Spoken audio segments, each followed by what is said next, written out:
আসসালামু আলাইকুম। আমি মুগ্ধ এবং আজকে আমরা কথা বলবো ভেরিয়েবল নিয়ে। তো ভেরিয়েবল জিনিসটা কি? এটা আমরা সামনেই দেখব ভেরিয়েবল জিনিসটা কি। তবে এর নাম দেখে আমরা যেটা বুঝতে পারছি ভেরিয়েবল হচ্ছে এমন জিনিস যেটা ভেরি করতে পারে অর্থাৎ চেঞ্জ হতে পারে। আপনি যেই প্রোগ্রামিং ল্যাঙ্গুয়েজে শিখতে যান না কেন আপনাকে ভেরিয়েবলের সাথে ডিল করতেই হবে। অর্থাৎ আপনাকে ভেরিয়েবল শিখতেই হবে এবং সেটা ইউজ করতেই হবে। এটার কোনো মাপ নাই। তাই আপনি যত দ্রুত ভেরিয়েবলটা নিজে শিখে নিতে পারবেন সেটা আপনার জন্যই লাভবান হবে। তো প্রথমেই আমরা আমাদের VS কোড খুলে ফেলি এবং VS কোডে আমাদের আগের যে ফোল্ডারটি ওপেন করা ছিল আমরা সেটি ওপেন করে ফেলি।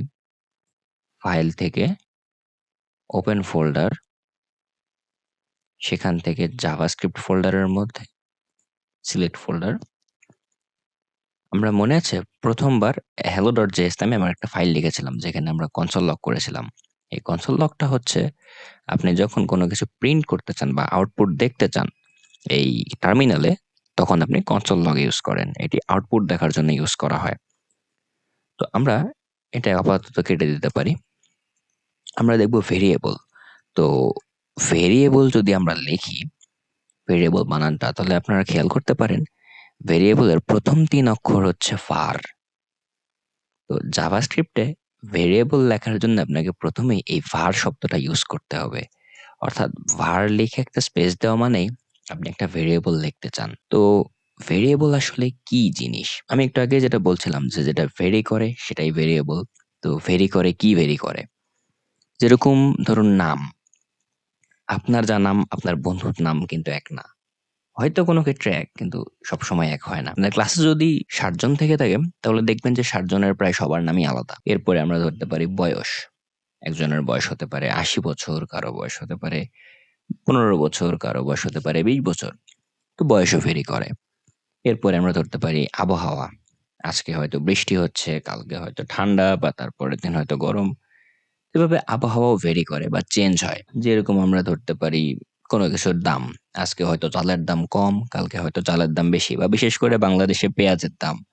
পেঁয়াজের দাম এই কম এই বেশি, ভুতুড়ে দাম আরকি। তো এরকমই ভেরিয়েবল জিনিসটাও সেম জিনিস ভেরি করে, এবং এটা লেখার জন্য ভেরিয়েবল লেখার জন্য আমাদেরকে কয়েকটা কাজ করতে হবে। সেজন্য আমাদের প্রথমেই এই var কিওয়ার্ডটা ইউজ করতে হবে। অর্থাৎ আমাদের var লিখতে হবে। var লিখে আমাদের var লিখে আমাদের প্রথমেই এখানে ভেরিয়েবলের একটি নাম ডিক্লেয়ার করতে হবে, অর্থাৎ একটি নাম দিতে হবে।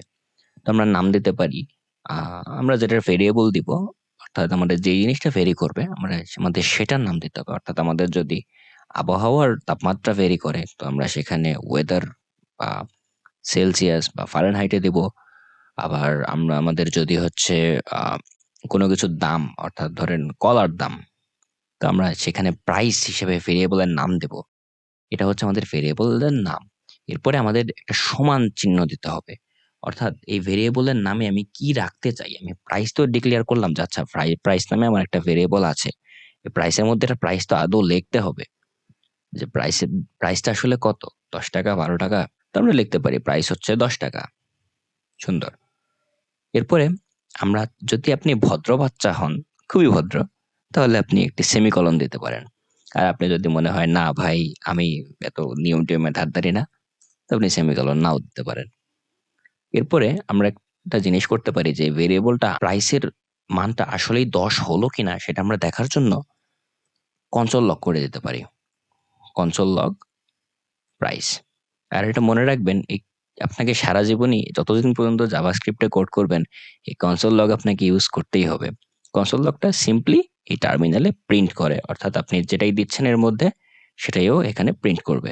তো আমরা ফাইলটা সেভ করি এবং এখানে লিখি নোড স্পেস ট্যাব দিব।